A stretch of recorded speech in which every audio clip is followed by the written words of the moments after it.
And I'd just like to welcome you all to the museum today. We have a great lecture today by Patrick Frank, who I'll introduce in just a moment.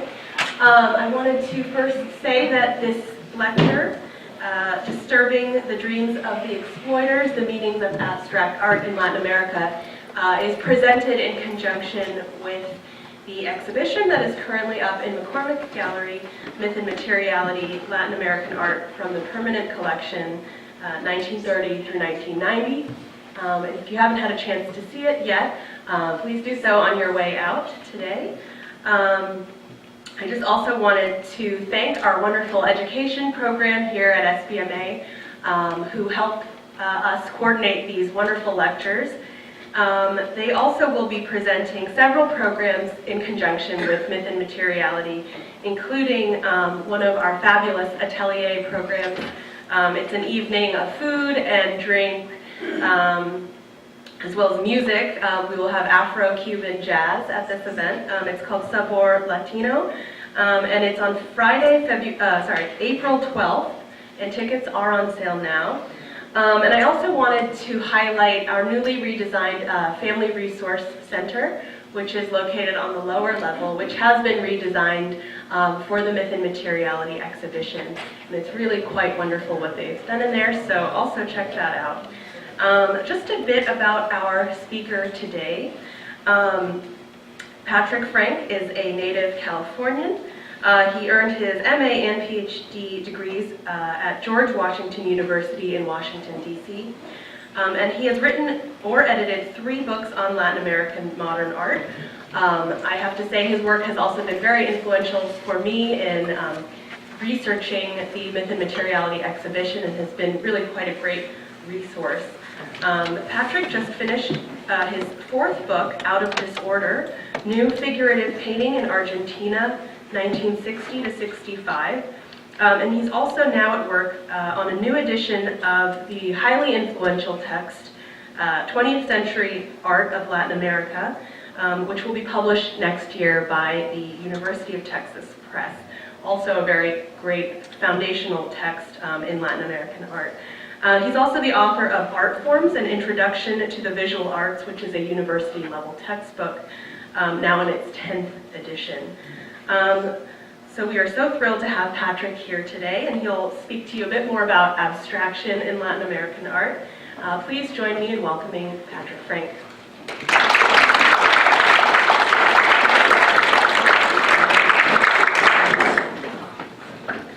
Thank you, Patty, for your curatorial efforts and your establishment of the educational superstructure around this show. Thank you, collectors and donors, for supporting Latin American art over the years. And thank the artists as well, who are probably not here, for having created these wonderful works in the first place. This is totally unrehearsed, this portion of the program. There we go. Marco Rubio.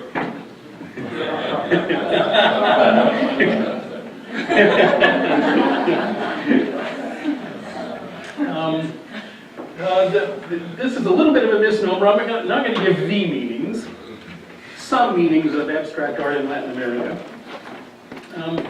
I moved to LA about 3.5 years ago, and coming to Santa Barbara is always a voyage of discovery for me. It still is. Every time I come here, I'm surprised by how great things are available here. There's wonderful resources. Well, this exhibition has been like so amazing for me. Just, what? I can't believe it's all here. It's completely just great. It's really good. So I'm honored to be a part of the programming in connection with this show. The thesis of the talk, I learned that if you give a lecture, you ought to have a point that you want to make. So the point that I want to make in this lecture is that abstract art has certain meanings that aren't the same as art produced elsewhere, like in Europe and the USA. Abstract artists in Latin America are in dialogue with what we normally think of as a mainstream of the development of modern art. But they branch out from it in interesting ways, or they bring things from their own culture to it in equally interesting ways. So that's the rough thesis. that some of these meanings of abstract art in Latin America are not what you'd expect, and they vary significantly and almost always interestingly from what we regard as the mainstream. And if we're going to be fair about what great art is, if we're going to be fair about enshrining a canon of innovation in modern art history, we have not to neglect this stuff. So I'm going to take about a half a dozen artists, beginning here. Can we have the lights a little darker? There we go. I like that. So this shows up a little more, and I show up a little less. That's even better. That's wow. Look at that. Great. Okay. In many respects, the founder of abstract art in Latin America is Joaquin Torres-García. He spent 43 years in Europe. And he came back home to Uruguay in 1934 after spending 43 years in Europe and in Barcelona, Paris, New York. Those are the main places he was. And he came back at the age of 60, and he could have taken advantage of Uruguay's rather generous pension plan. It still exists, by the way, and it's a good one. But he plunged into a furious round of activities. He founded 3 magazines, he established 3 art groups, he had a radio program, he wrote books, he taught, he gave, there's one, I don't know if I should believe this or not, but by one estimate, in the following 15 years, he gave 600 public lectures. So I got a long way to go. So what's he going to do? This is the work that's in the show, called Composition from 1932. And this was done before he came back home, just before his return to his native Uruguay. And you can see that he arranges symbols on a grid, on an irregular grid. Okay? These symbols are abstracted from known objects for the most part. And he believed that paintings were structures of signs, that the symbols are going to resonate with you no matter who you are or where you're from. And they're not particular, they're not personal. He's striving for a more universal comprehension of his art. When he came back home in 1934,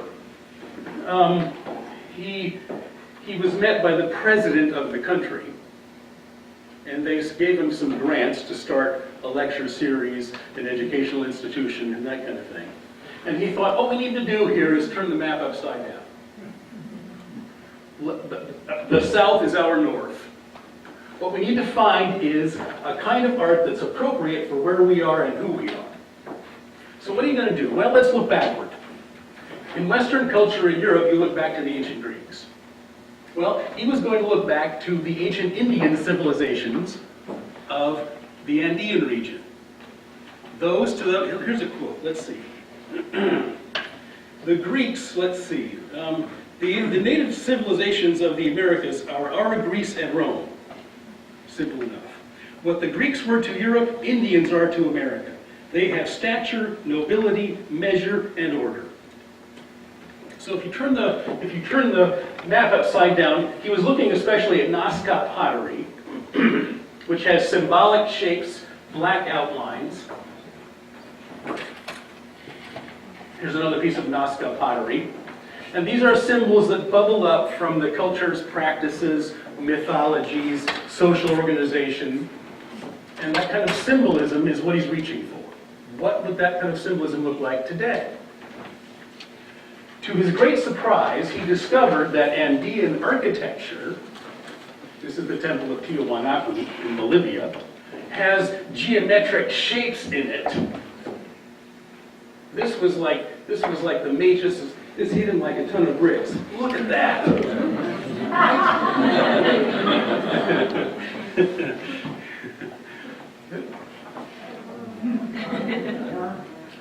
This proved to him that there must be something universal about these ratios and proportions if they're carefully calculated. So within a framework that he thought was as universal as you could find, he would install symbols appropriate to what he wanted to say. So you end up with works like this. This is called constructive painting. And by the way, I want to call attention, everybody, to my naming system up here, okay? The ninth slide in this, Torres-García, 43 years of composition, constructive painting, 25 inches in its widest dimension, and so I'm really proud of that. I want you. So here you have the grid with symbols appropriate to the town of Montevideo.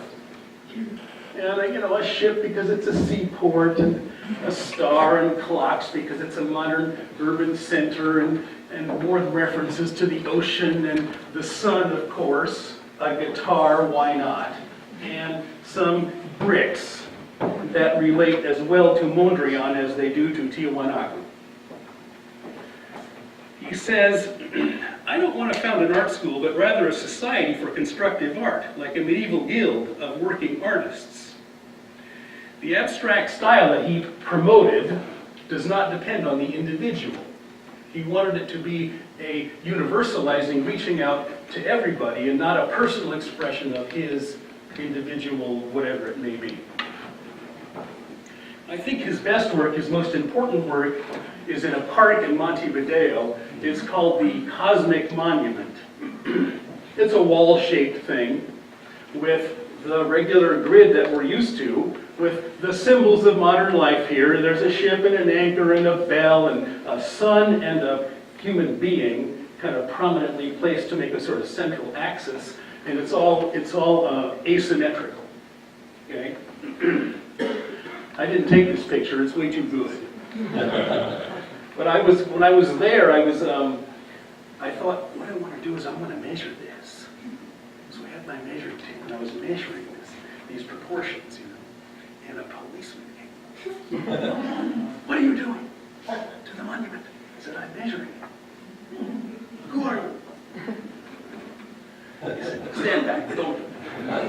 So my investigation, unfortunately, was thwarted, and I can't tell you if these proportions relate exactly to the Inca architecture or not.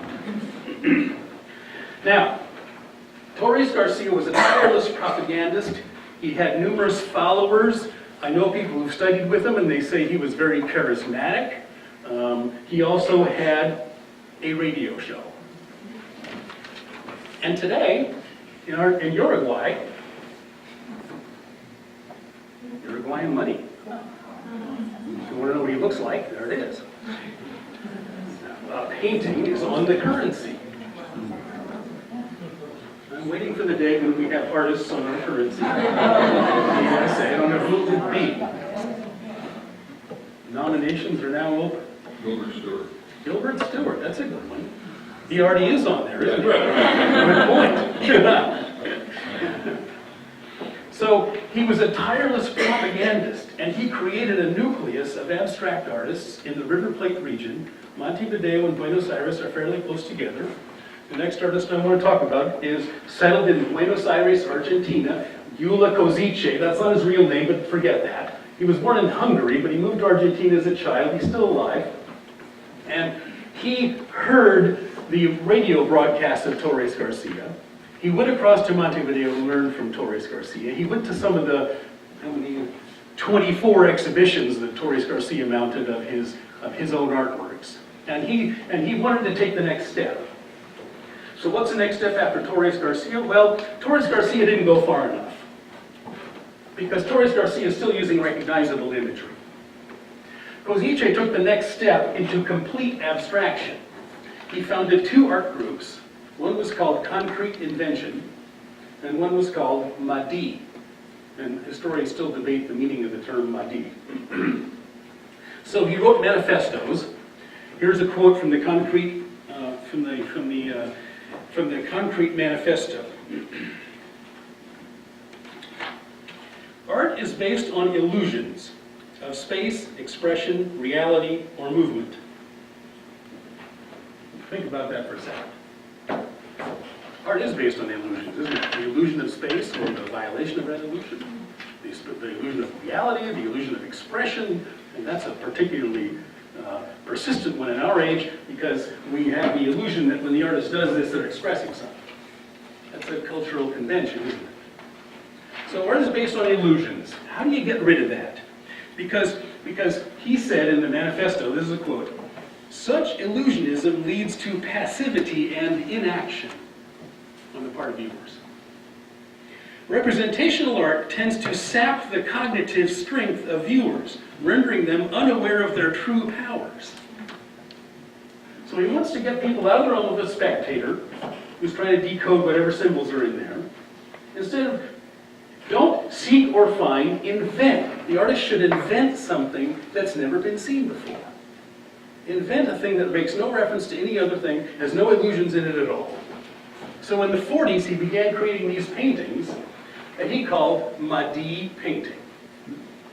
And you can see, this is an installation view. This is the wall behind, okay? 1947, all right? Look at this. It's a shaped painting, isn't it? When I was in school, even up to graduate school, they told me in earnest tones that Frank Stella invented the shaped canvas in 1959. Well, I'm sorry, folks. The more people wake up to the fact that it was invented in the 40s in Buenos Aires, the happier I will be. Madi painting, it refers to nothing. It's a bunch of shapes. There's no illusion there. It doesn't refer to anything. It is something. Take it for what it is, not for what it refers to. That's why it's called Madi painting and not my feelings or, springtime in Montevideo or whatever else. Madi painting. I like this one because it's got a big button in the front. Shaped paintings. Concrete invention.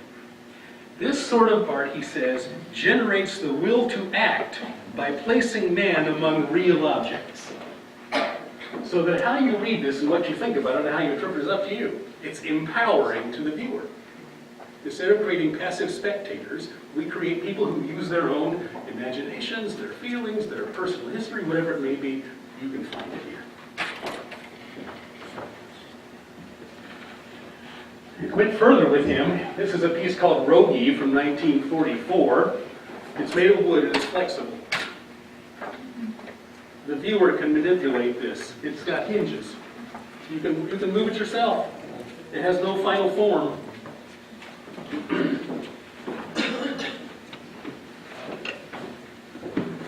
Structure and semicircles in neon, 1948. Kosice was the first person ever to use neon in a work of art. So what do we have here in the show by him? We have a tremendous piece by him. This is called Red. What is it? You tell me, folks. Whatever you think it is fine. He invented it. He wasn't trying to copy anything. He wasn't trying to communicate anything. He wasn't trying to say anything. He was trying to create something for us to be with and respond to. And I have to say, I love it. It's really great. And I love the red. Boy, that red is fabulous. And it suggests organic growth, a bulb, something like that. That's okay. And Patty pointed out in the vegetational materials that he was very interested in space flight and stuff like that. Yeah, sure, that's possible too, absolutely. But there's ultimately no final meaning here because such final meaning would be an illusion.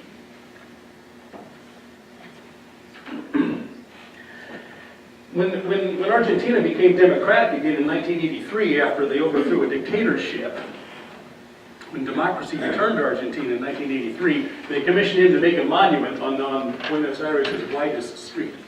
This is called Monument to Democracy. One of the few pieces he has ever done that is a title that refers to anything. And I have to say, I don't think it's very successful somehow. I think about democracy and it doesn't connect that well with me. I can't. Maybe somebody can do better than me at seeing how that relates to democracy. All artists have a bad day at the office. That's my opinion.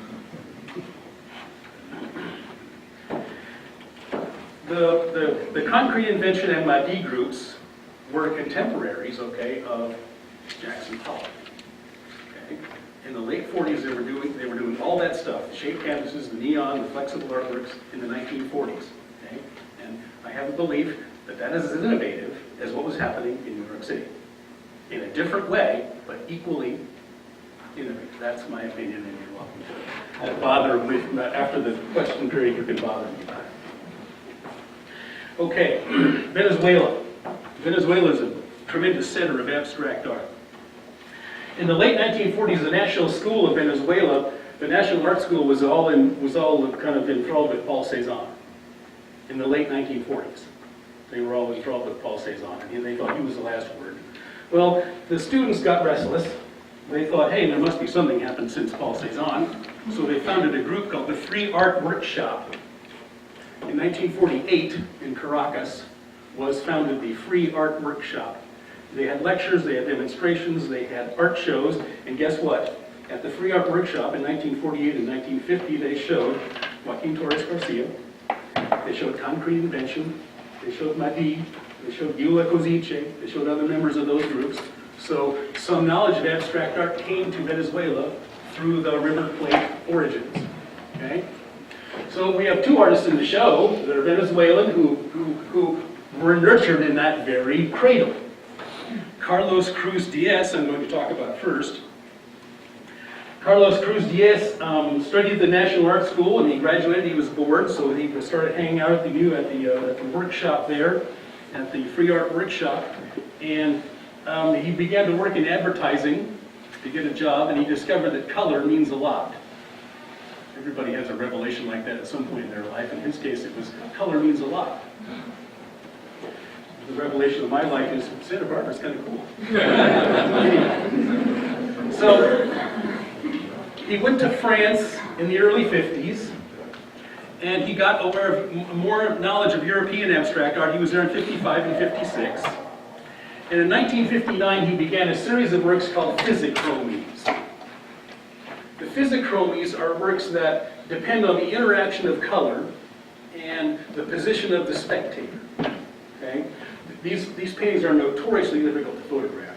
So this one is taken at an angle, obviously, and you can see that it has ridges of contrasting colors, so that they collide with each other in your eyeball, and as you walk past it, it changes.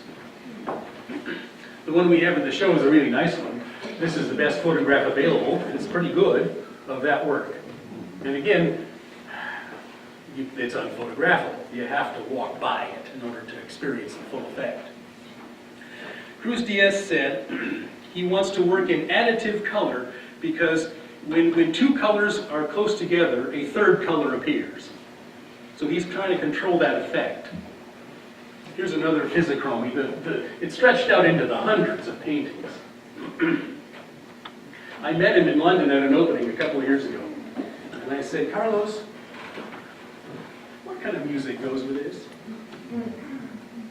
Oh, no music. This is a visual experience.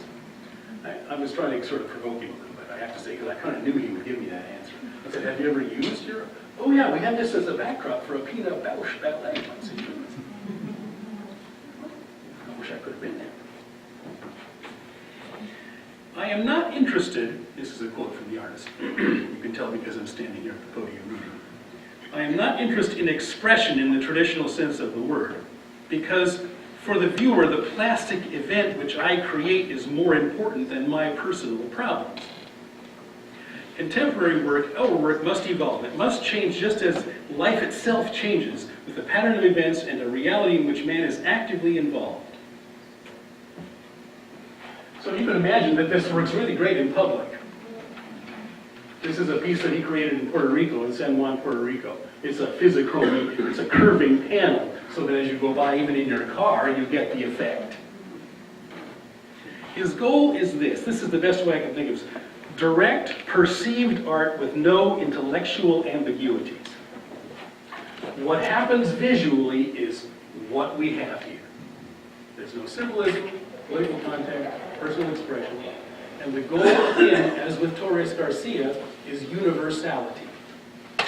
So that anybody with a functioning set of eyeballs can perceive the effect of this piece.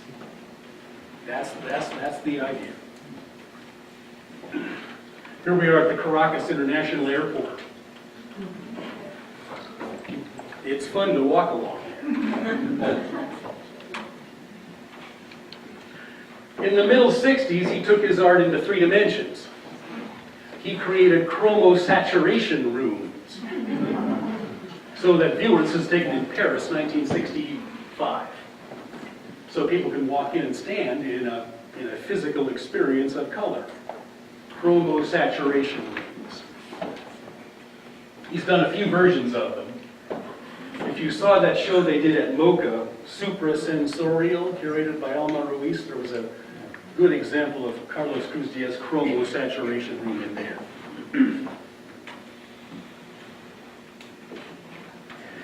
This is color not for expressive reasons. This is color not for symbolic reasons. This presents color as a physical experience. So that when you walk in, physically you feel that presence, and the color becomes almost like a mass. You're moving it. An obvious comparison might be James Turrell, right? There are a couple points to make on this comparison. First, James Turrell has a lot of spiritual agendas.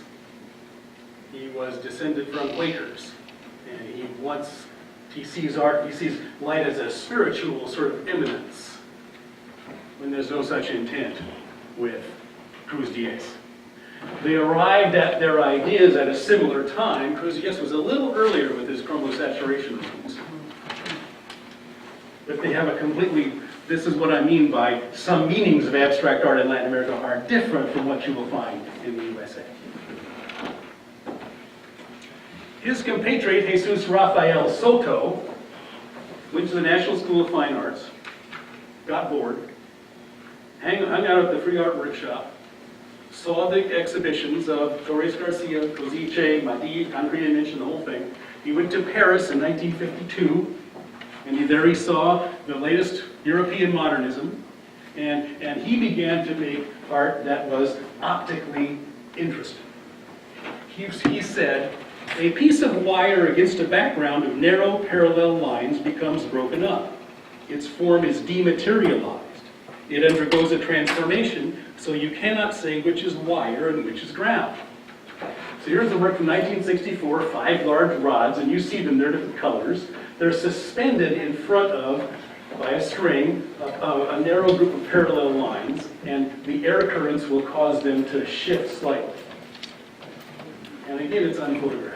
You have to be there. You have to sort of see it. I think his best works are like this. This is called Spiral Writing, 1975. And you've got a set of vertical striations with some wires that are curved rather gracefully, kind of calligraphically. And in response to air currents or you passing by, which will cause them to waver, you get a very interesting moire effect.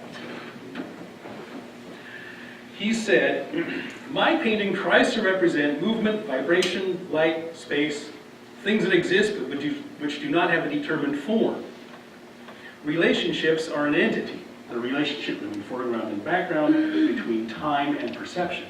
Relations are an entity, they exist, and so they can be represented. He's experimented with color with these things. Green, red, blue writing.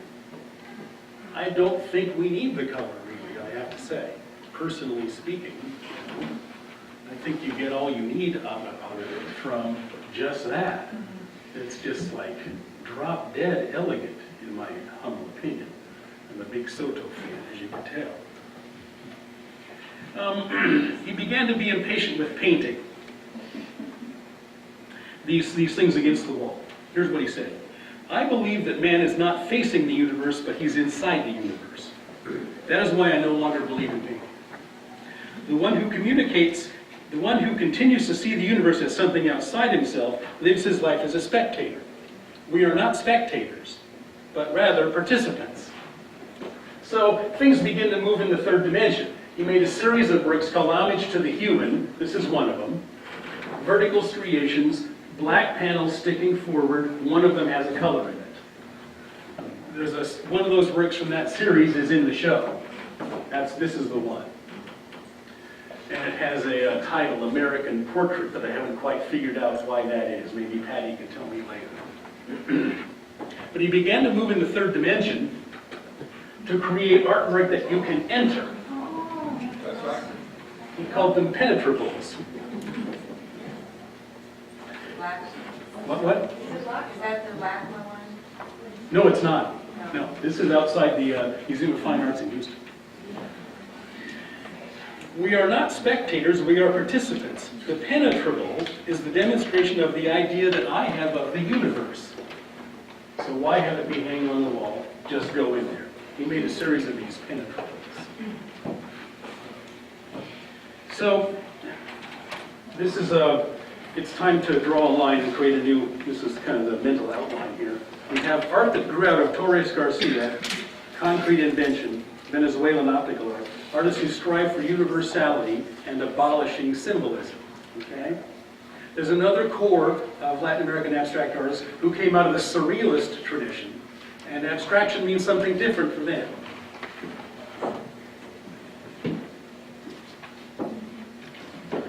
Wifredo Lam. Lam had an interesting life. He is of mixed Chinese and Afro-Cuban descent. In the 19th century, the Cuban government imported Chinese workers to help build the railroad, as also happened here in the USA. So Lam was raised in a household where his nurse was a Santeria practitioner, and his mother practiced Santeria rituals just occasionally, building a home altar here or there. So here's an early work by Wifredo Lam, 1929. Sagua La Grande is the town where he was born. It's a rural village, okay? He studied art at the National Academy in Cuba, 1918 to 1923. And then he went to Spain, spent numerous years in Spain, and he was in Spain when the Civil War broke out. He fought on the Republican side in the Spanish Civil War. And then in 1938, when the Republicans lost, he went to Paris. And that's where it really gets interesting for him, because he met André Breton, the founder of Surrealism, and Pablo Picasso, and they both kind of took him under their wing. They befriended him and introduced him to people and got him shows, and more importantly, they encouraged him to create.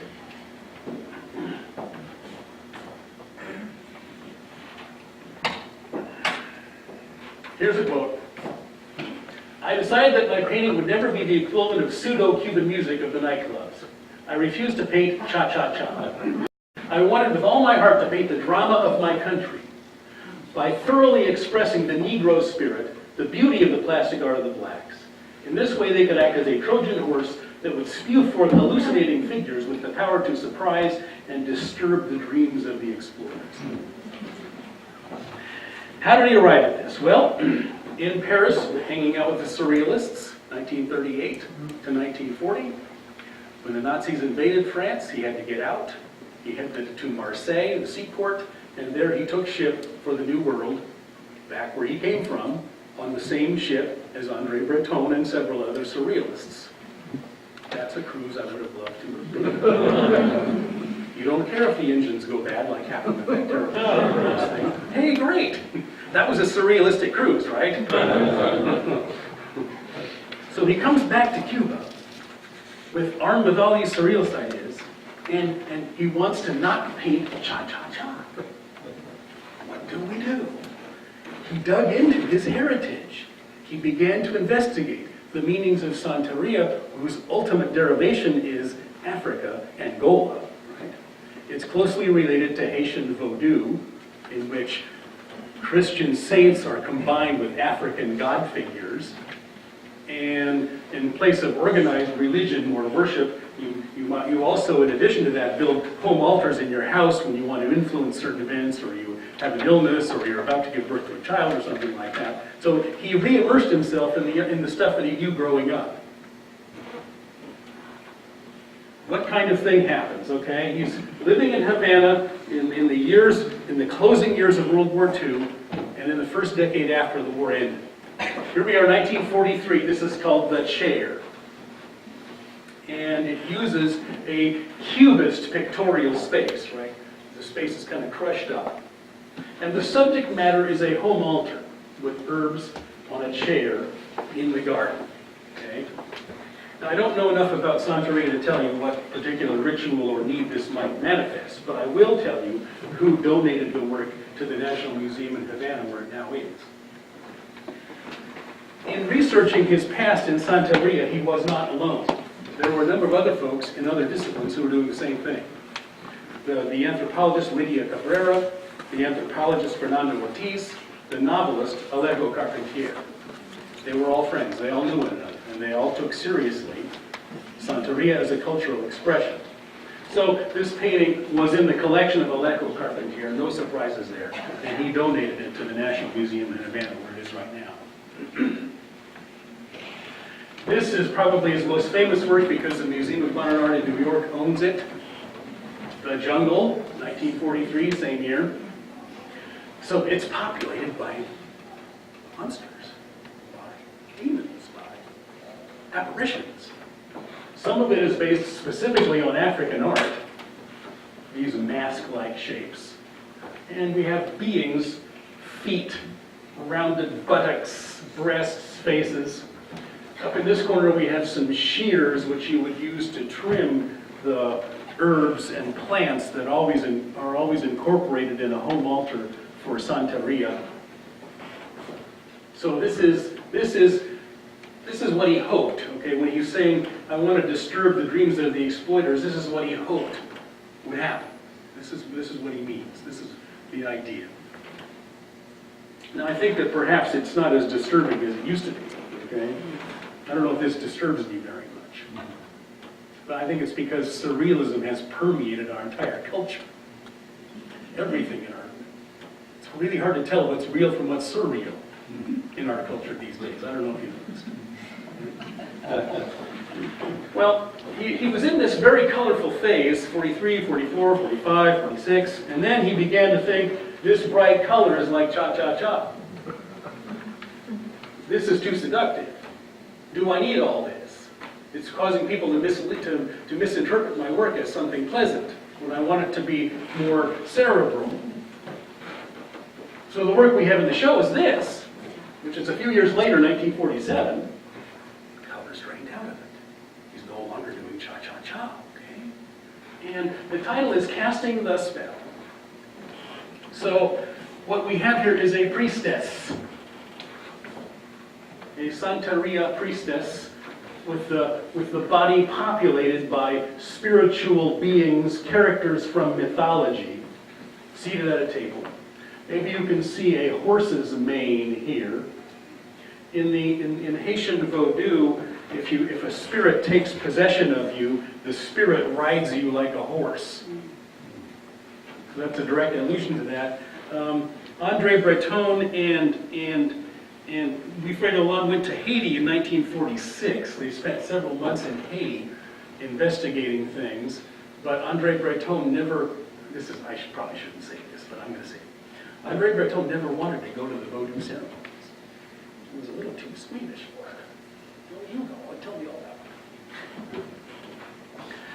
it. So here's Wifredo Lam reaching back into his Santeria past, bringing it up. This is a comparison slide. I thought, what can I compare this to? My purpose in doing this is to show you how you might find it a little shocking back then. Okay? If you're used to this is a priestess of a certain sort too, right? By John Singer Sargent. I don't know. Just something to think about. I don't know what. I really like this painting, I have to say. And this one's pretty good. It's kind of like got all the slick moves down, hasn't it? I always thought, when Michael Jackson was alive, I thought Singer Sargent was the Michael Jackson of painting. Very slick, very unbelievably bravura, right? Yeah. The hands are the same, aren't they? That's really good. I like that. Sure, then I should have cropped it, but I'm against that. I should have really played unfair and cropped it. From the same time period, this is a work that LACMA owns, and I took this photograph. You can tell because there's a big bad edge up here on the upper right. So I stood in the museum and took this. It's called Tropic. Same year. So here we have some implements of Santeria, these curved wands. We have beings from mythology, the gods and goddesses of the Yoruba universe, flying around on a tabletop with a cloven hoof in the middle of it. Now, you might think of tropic as cha-cha-cha, and if you do, well, I hope this is an antidote. And again, I have to say, I don't think it's quite as disturbing now as it was back then. I guess maybe the final point to make about Wifredo Lam is this. A lot of modern art looks back to Africa. Cubism wouldn't exist without the recourse to African art. And Matisse owned African sculpture. The list goes very long of modern artists who've been influenced by Africa. But for all of them, it was something exotic. It was something foreign to them. Picasso was ignorant about the meanings of the African sculpture that he wanted. Wifredo Lam is investigating his own heritage. He's from this. He's of this. It's not exotic to him. So that's why I think he was able to just fruitfully produce dozens and dozens of, maybe too many, paintings for years and years and years. Now, he wanted to disturb the dreams of the exploiters. And when the Cuban Revolution broke out in 1959, he pronounced himself in favor of it because it overthrew a dictatorial and corrupt regime. And he made this painting called Sierra Maestra. Sierra Maestra is the forested, remote region where Castro and Che Guevara began their revolt against the government, which eventually toppled it in 1959. So here is his depiction of that conflict, okay? Surrealized and seen through Afro-Cuban eyes, lances with blood dripping off them. He was in favor of the Cuban Revolution, but the Cuban Revolution didn't have much interest in him. They didn't cultivate any alliances with him. He was living most of his time in Paris anyway, and he would come back periodically for visits.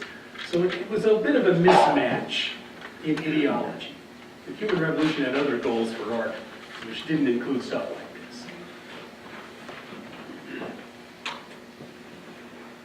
this. Finally, this is the sixth of the 6 artists I wanted to go through. Fernando de Szyszlo. Szyszlo, still alive, he's still making wonderful paintings. He was in Europe between 1949 and 1951, after he studied at his own National Academy. Went to Europe, and there he met André Breton. Breton told him something that he always remembered. Breton told him, "Listen to the voices that come from the deepest shadows." So he goes back to Peru, and he tries to find the voices of the deepest shadows of his country. And he finds them in mythology and traditions of the Inca and pre-Inca cultures. So he creates abstract art which has a pronounced local basis. Okay?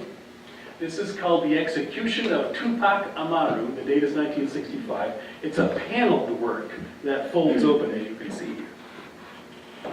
Tupac Amaru led a revolt against Spanish rule in the late 1500s.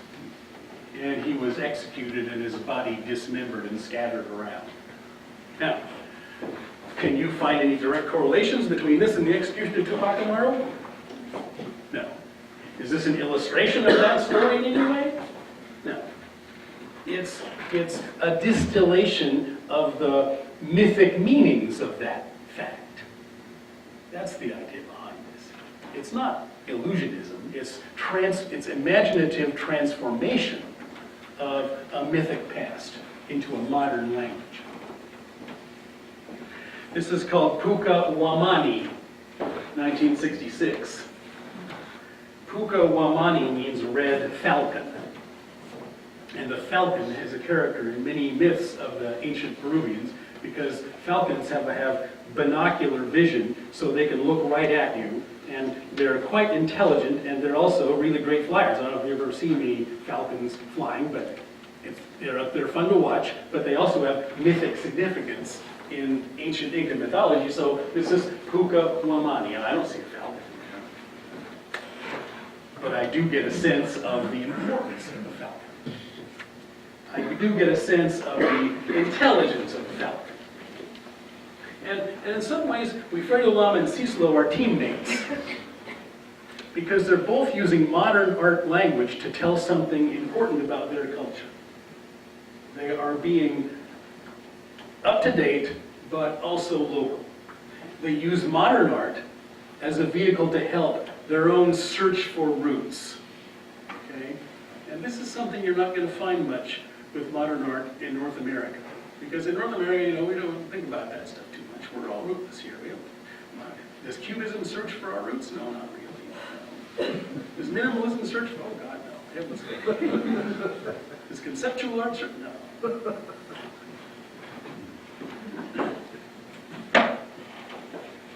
This is called Inkari, 1968. The myth that it involves is like this. The word Inkari is a corruption of the Spanish phrase Inca Rey, Inca king.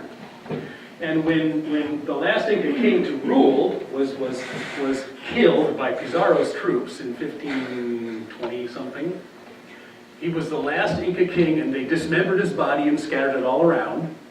And so the Incas began to tell themselves stories that one day the Inca king, Inkari, will reunite all those parts and come back to rule and get rid of these damn Spaniards. So this is about a myth. But let me go further than that. The myth was communicated only among native Peruvians for a couple of hundred years, and it was only published in an anthropology magazine in 1955 for the first time. So for the first time in 1955, the wider white world learns of the myths, the myth of the recuperation of the ancient Inca kingship.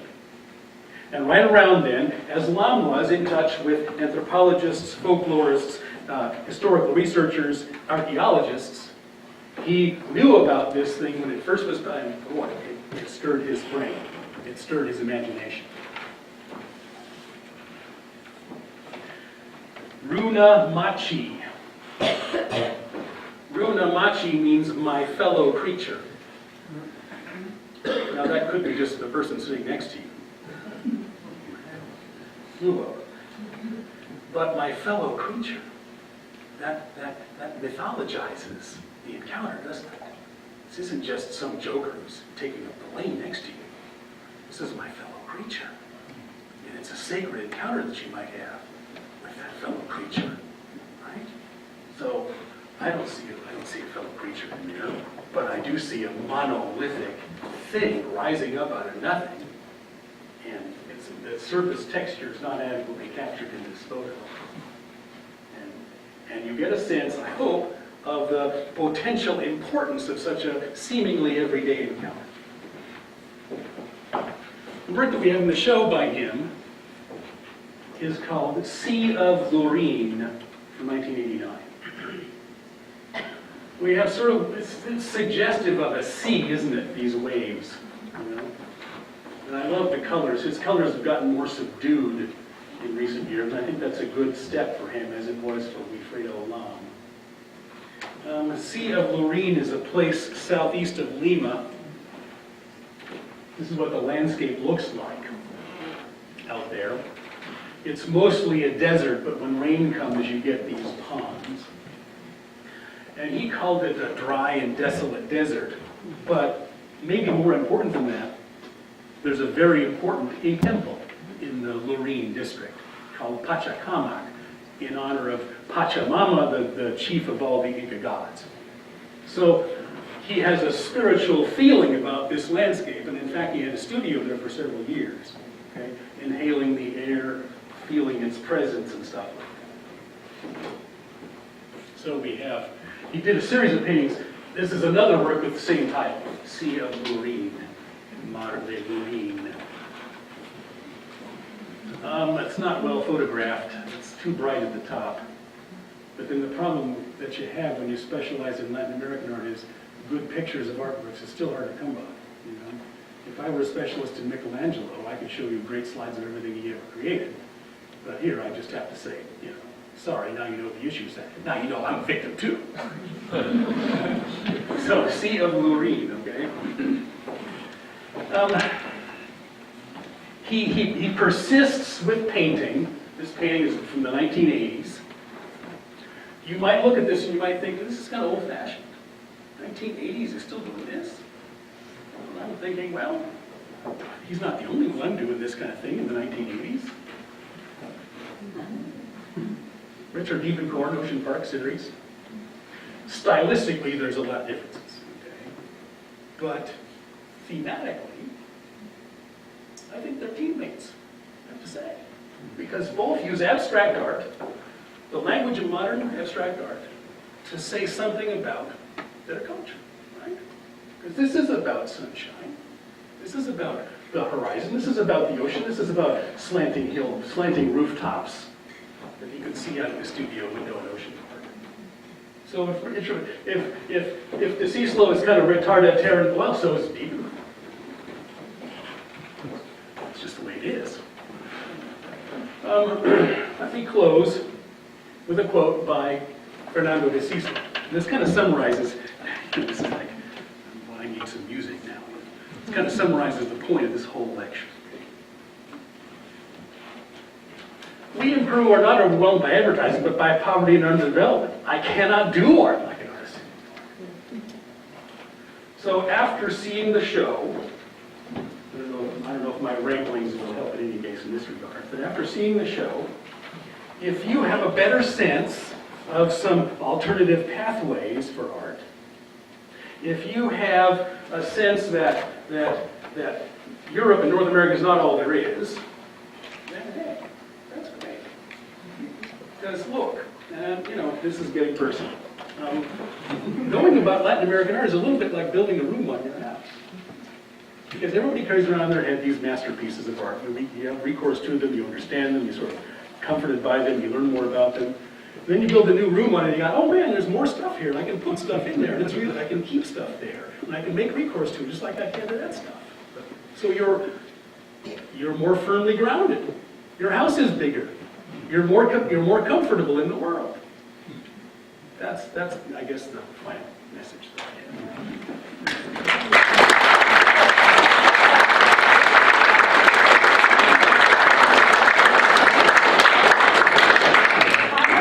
If any of you have any questions, we're going to open it up to a brief Q&A session.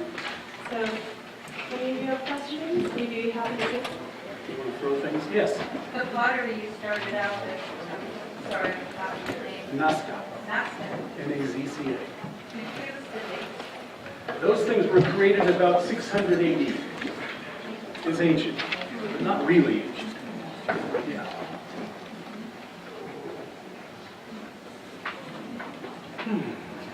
Yes. The last artist, Szyszlo. there was something came up for me about the titling the work with reference to mythology or something, Yeah. and then having this abstraction, so that if you didn't see the title, you could just be appreciating the work as it was. But if you did, then somehow you'd have to try to relate to that, and that kind of goes back to what you started out with, That's which true. was, I can't remember exactly how you said it, but Yeah. Szyszlo is up to completely different ideas. The meanings he wants to get at in abstract art are completely different from those of Jesus Rafael Soto, Carlos Cruz Diaz, Gyula, Kosice. These folks want to do away with such illusionism. They regard it as kind of dangerous and illusionistic and wrong and stuff. Szyszlo is relishing it. He is going for it. Yeah, this is other meanings of abstract art. Yeah. Yes. One of the things that's exciting about your lecture is that oftentimes I've heard too many times people looking at work that's not from New York or not from the U.S. and say, oh, well, that's derivative of that, or that's derivative of that. And they may be using the same materials and maybe some of the same compositions, but it comes from such a different place, and it just shows one's own ignorance that they just aren't making the connection, that there's the worldwide, that there's many reasons for someone to make art that comes out of their own experience. There is art in Latin America that's derivative. Oh yeah. There's art in LA and New York that's derivative. Absolutely, yes. Not all of it is though. Some of it is just as you say. And it's worth knowing about. Yes. And these guys are all like in their 80s and 90s now. So most of them, they're still alive, yeah. Yes. Yes? Just want to say I appreciate your lecture very much. It's Well, thanks. really informative. And my question is, Lam's painting that's in the exhibition is on burlap. And I found that an interesting choice of material and probably more difficult to execute what he did. Did he use burlap a lot? In those years he did, yes. He liked the texture of it and the kind of, the smell of raw burlap. It was like something more organic. He outgrew that though, and he began to use canvas sizing, priming, the whole thing. And I think his exposure on the international art market had something to do with that. He had to be able to get a Matisse gallery in New York that kind of encouraged him to start more normal stuff. Yeah. Yes? Back to the Grupo Maggi, Yes. they were a group of Argentines, you probably know Roberto Dosa, that they came out with a magazine that was called Arthur. And I was wondering if you know where that can be found. You mean, not Raul Dosa? Raul Dosa, yeah. Yeah. He created a magazine, yeah. I have about a dozen issues of that from the 1940s. Oh, really? Yeah, I do. And I'm going to donate it someplace. I haven't decided where yet. Oh, right. But they're hard to come by. I mean, you have to be a research library. You know, when I was researching that subject, I actually went and bought my own copies. That's what I had to do. Where do you find them? Well, I got mine from a book dealer in Belgium, actually. I sent him note. I said, he wanted $2,500 for it all. I said, look, I'm a scholar, I'm not a collector, so we reduced the price. And that's why I have it. But they're hard to come by. It's terrible. And I went to Raul Dosa's studio. He passed away a couple of years ago, but a very interesting person, absolutely. Yeah, I'm originally from Argentina. I live like half a block from his studio. Oh, really? I never knew. Wow, that's so great. Until he died, that I figured out that Yeah. His son is carrying things on now, and his son would be one to contact, actually. Oh, Yeah, that would be the way to go. And I don't have that information handy, but I do have it. She knows how to get it. thank you. What else? Yes? For some reason, right or wrong, I've always had the feeling that abstract art in Latin America is somehow more intellectual than maybe it's North American or European. And then after hearing your comments, I'm not sure I know how to feel about that, but would you comment on? A lot of it is intellectual, yes. I think Jesus Rafael Soto is very intellectual. And I think a lot of Latin American artists that do abstract art are highly intellectual. If they're abolishing personal meaning, political content, nationalism, that's an intellectual pursuit. Yes, it's a strong, and it coincides with a certain utopian impulse. Because they want it to be for everybody. Everybody with a pair of eyeballs can see this. So it goes hand in hand with a certain utopian influence. Jesus Rafael Soto professed socialism as a political ideology, for example. And it's kind of ironic because now his works decorate bank loans. But we won't worry about that. Yes? Do I remember correctly at the beginning of your presentation, you had the words exploiting, exploiters? Yeah, to disturb the dreams of the exploiters. We're going to make some sort of relationship between abstract art and political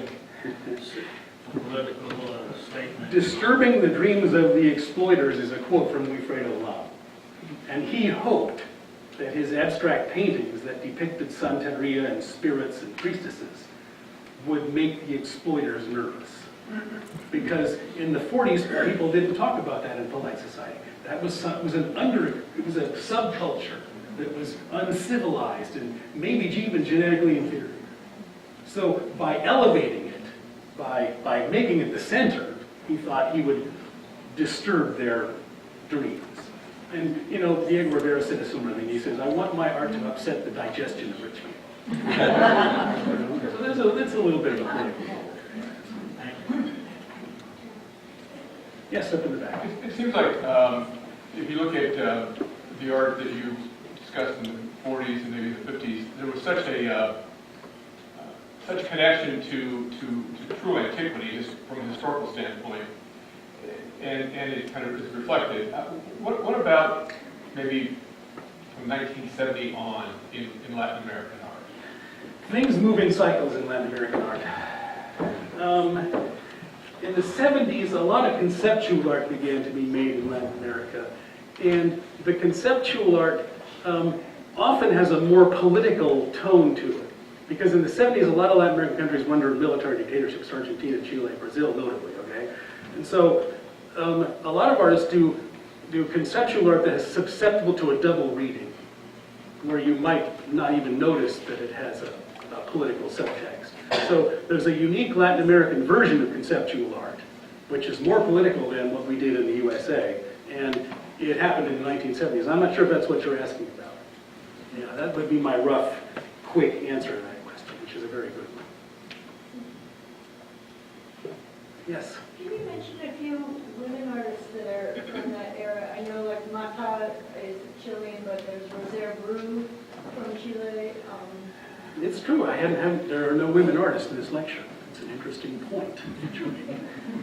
I didn't think of having women and men artists. I just thought of having, I'm not objecting to but I that could at have. all. Yeah, sure. Yes, women have been leaders of things, not just Frida Kahlo. Okay. I mean, in Brazil, the leaders of modern art were women. Tarsila do Amaral and Anita Malfatti were basically the founders of Brazilian modern art in the 1920s. Okay? It goes, every country has women artists that contributed significantly, in some cases more than in Europe or North America. Because in Latin America, because of machismo, art is often seen as an effeminate thing, so if women want to go into that, that's fine. So there are movements in Latin American art that are headed by women, importantly contributed to by women, yes. But unfortunately, I apologize for this throwing me today. Okay, well, thank you so much, Thank you. Sandra, for being here.